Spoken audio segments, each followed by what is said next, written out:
Jadi saksi kasus Iko Uwais di kantor polisi, Audy Item sebut sang suami membela diri. Audy Item menegaskan bahwa suaminya, Iko Uwais tidak melakukan penganiayaan atau pengeroyokan seperti yang dituduhkan. Menurut Audy, suaminya hanya membela diri.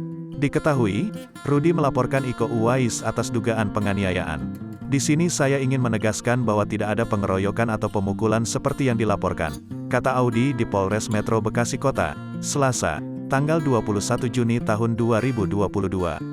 Suami saya Pure di sini membela diri, karena melihat kakaknya terancam oleh Rudy akhirnya dia, Iko, membela diri, lanjutnya.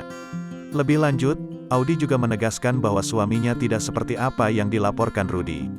Suami saya kalian juga tahu seperti apa, suami saya bukan orang jahat, itu saja, tutur Audy. Sementara itu, penyidik Polres Metro Bekasi Kota sejauh ini sudah memeriksa 6 saksi termasuk Audy Item. Sebelumnya pada tanggal 17 Juni tahun 2022, Iko Uwais dan kakaknya Firmansyah telah diperiksa sebagai saksi terlapor di Polres Metro Bekasi Kota. Rudy melaporkan Iko Uwais dan Firmansyah ke Polres Metro Bekasi Kota pada tanggal 11 Juni tahun 2022.